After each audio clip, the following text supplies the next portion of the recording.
Baik, Assalamualaikum warahmatullahi wabarakatuh. Kali ini saya akan mempresentasikan proposal saya untuk mata kuliah metodologi penelitian, yaitu mengenai PLTU. Perkenalkan, nama saya Muhammad Umar Mukarom, mahasiswa teknik sipil dengan nomor induk mahasiswa 411191110072. Lanjut ke bab 1, yaitu pendahuluan.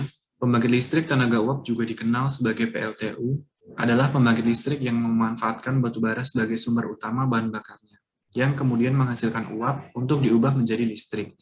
PLTU sendiri menyumbang kurang lebih 40% listrik dunia, di mana negara-negara seperti Afrika Selatan, Cina, dan India menggunakan batu bara untuk memenuhi kebutuhan negara mereka sebanyak masing-masing 94% dan 70 hingga 75%. Lanjut untuk identifikasi masalah, yaitu ada 3. Yang pertama, seberapa parah dampak lingkungan yang diakibatkan oleh PLTU. Yang kedua, bagaimana penanganan limbah PLTU. Dan yang ketiga, bagaimana meminimalisir dampak lingkungan yang diakibatkan PLTU. Selanjutnya untuk tujuan penelitian. Tujuan dari penelitian kali ini adalah untuk memperoleh kesimpulan bagaimana menangani dampak dari PLTU. Antara lain, yang pertama, polusi yang disebabkan PLTU, lalu sistem kerja PLTU, penanganan limbah PLTU, dan solusi penanganan limbah PLTU. Lanjut untuk bab 2 adalah kerangka berpikir. Kerangka berpikir yang dipakai pada penelitian kali ini lebih berfokus pada pendalaman mengenai bagaimana PLTU ini menghasilkan limbah dan apa saja yang menyebabkan PLTU ini menjadi penyebab kerusakan lingkungan saat ini. Seperti yang terlihat, alurnya adalah pengumpulan data, analisis dampak lingkungan, penyusunan solusi permasalahan, dan penanganan masalah lingkungan. Lanjut untuk bab 3 adalah metode penelitian. Di sini adalah diagram alir penelitian, yaitu kita mulai, lalu pengenalan masalah-masalah yang ditimbulkan oleh PLTU, pendalaman atau pemahaman masalah yang ada untuk selanjutnya dikaji lebih dalam, mengkaji dampak lingkungan yang disebutkan oleh PLTU, dan mencari data referensi dari PLTU yang akan diteliti, lalu mencari solusi dari masalah yang ditimbulkan oleh PLTU. Pada penelitian kali ini lebih berfokus pada pemaparan dampak lingkungan yang diakibatkan oleh PLTU, sehingga dapat dicari solusi untuk penanganan dari masalah yang diakibatkan. Metode penelitian. Pada penelitian kali ini, penulis menggunakan metode studi pustaka melalui media internet untuk memperoleh data dan kajian mengenai PLTU ini. Sumber yang diambil pada penelitian ini diambil dari beberapa jurnal dan kajian teknis lainnya. Untuk memperoleh data yang akurat dan bukan berita yang salah atau hoax, maka pemilihan sumber referensi kali ini menggunakan website resmi dan beberapa sumber dari media internasional. Mengenai isu tentang PLTU ini sangatlah berdekatan dengan isu-isu sosial yang sering disuarakan oleh LSM atau bahkan sekelompok masyarakat lainnya, maka perlu diperhatikan dalam pengambilan sumber referensi.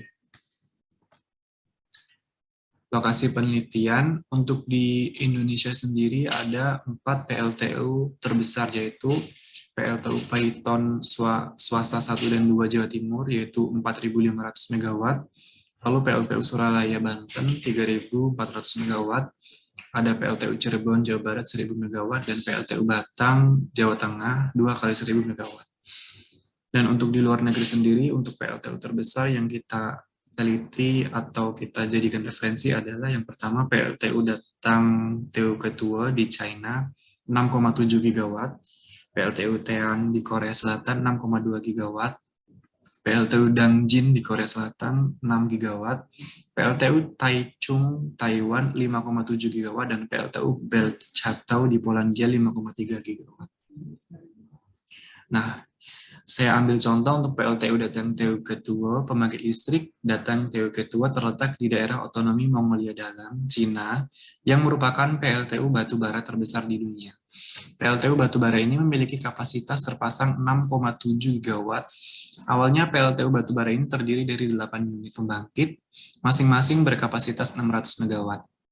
Pada tahun 2011, 2 unit tambahan masing-masing sebesar 300 MW dipasang untuk meningkatkan produksi. Dan pada 2017, kapasitas pembangkit kembali ditingkatkan dalam penambahan 2 unit pembangkit lagi. Lanjut untuk analisa dampak lingkungan dan pemaparan materi.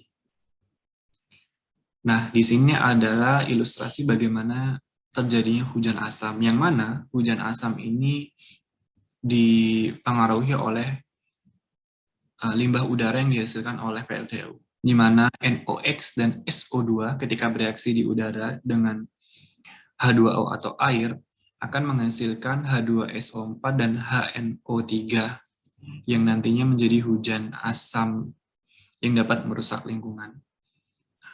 Dan siklus ini akan terjadi terus-menerus karena kita tahu sendiri bahwa air itu berevaporasi dan selalu berputar dan menghasilkan hujan. Hujan asam, penyebab terjadinya hujan asam ini mostly disebabkan oleh PLTU, yaitu disebabkan oleh sulfur dioksida atau SO2 dan nitrogen oksida NO2, gas terpenting yang menyebabkan hujan asam, dan partikulat yang menyebabkan polusi udara yang terlihat, penyakit, dan kematian dini. Air hujan asam tersebut akan meningkatkan kadar keasaman tanah dan air permukaan yang terbukti berbahaya bagi kehidupan ikan dan tanaman. Usaha untuk mengatasi hal ini saat ini sedang digencar dilaksanakan agar meminimalisir terjadinya hujan asam dan penanganannya agar tidak merusak alam lebih lagi. PLTU dibangun untuk memenuhi kebutuhan listrik nasional yang semakin meningkat saat ini. Kegiatan yang berjalan di PLTU menghasilkan limbah yang masuk kategori berbahaya atau B3 dalam jumlah besar setiap harinya dan menjadi permasalahan yang belum terpecahkan hingga saat ini. Penelitian ini bertujuan untuk menganalisis permasalahan utama terkait pengelolaan limbah B3 seperti fly ash dan bottom ash yang dihasilkan oleh PLTU. Saat ini sendiri Indonesia sedang gencar melaksanakan pembangunan proyek 35.000 MW untuk membangun pembangkit listrik yang mana tersebar di seluruh Indonesia untuk memenuhi kebutuhan listrik masyarakat. Namun, tidak menutup kemungkinan juga pembangunan ini dapat mengakibatkan kerusakan lingkungan yang mana nantinya akan berdampak buruk pada jangka panjangnya. PLTU walaupun menggunakan sedikit modal untuk menghasilkan listrik, yaitu batu bara yang di Indonesia sendiri masih melimpah, namun menyimpan banyak isu lingkungan yang mengancam keberlangsungan ekosistem saat ini. PLTU dapat merusak lingkungan dalam jangka panjang dan sulit untuk ditangani jika sudah terlanjur rusak. Polutan yang dihasilkan oleh PLTU sendiri sangatlah banyak dan terus-menerus terproduksi selama PLTU tersebut beroperasi. Saat ini sendiri harga batu bara termasuk murah dibandingkan bahan bakar lainnya. Di sini tertampil harga batu bara dan minyak mentah di Indonesia dari 2010 hingga 2019. Lanjut, untuk penanganan limbah PLTU. Sebagai senyawa organik pembakaran batu bara, berbagai limbah padat dihasilkan di dalam boiler, dari komponen anorganik yang tidak terbakar dan karbon yang tidak terbakar. Limbah padat ini dikenal sebagai produk pembakaran batu bara. Beberapa produk pembakaran batu bara dapat digunakan secara menguntungkan. Misalnya, fly ash dapat digunakan dalam produksi semen atau beton. Produk pembakaran batu bara yang tidak dapat digunakan harus disimpan atau dibuang. Ini sering disebut sebagai limbah pembakaran batu bara. Di sebelah kiri ini adalah gambar untuk ash-yard atau tempat penyimpanan limbah fly ash di sebuah PLTU. Fly ash ini bisa kita olah untuk dijadikan bahan bangunan seperti semen atau batu bata, tapi tetap dengan menggunakan standar yang berlaku. Dan uang dari pemanfaatan fly ash ini dapat digunakan untuk perbaikan lingkungan di sekitar. Peraturan Pemerintah Nomor 22 Tahun 2001 tentang penyelenggaraan perlindungan dan pengelolaan lingkungan telah diatur bahwa pengelolaan limbah harus melaksanakan prinsip kehati-hatian atau precautionary principle oleh penghasil atau jasa pengolah atas seluruh jenis limbah, baik limbah kategori limbah B3 ataupun non-B3, meliputi A. Upaya pengurangan limbah atau waste minimization, B. Pengelolaan dari mulai dihasilkan hingga ditimbun atau from cradle to grave. C. Pengelolaan dengan prinsip ekonomi sirkular atau from cradle to cradle. D. Penghasil bertanggung jawab atas pencemaran atau polluter pay. E. Kedekatan pengelolaan limbah dengan lokasi pengelolaan atau proximity. Dan F. Pengelolaan berwawasan lingkungan atau environmentally sound management. Nah, pengaturan kandungan yang ada pada batu bara sendiri juga sudah diatur dan ditetapkan, yaitu untuk sulfur dioksida adalah 200, nitrogen dioksida adalah 200, partikulat 50, dan merkuri 0,63.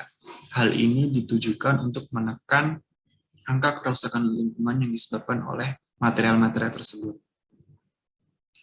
Baik, cukup sekian pemaparan proposal saya. Terima kasih. Kurang lebihnya, wassalamualaikum warahmatullahi wabarakatuh.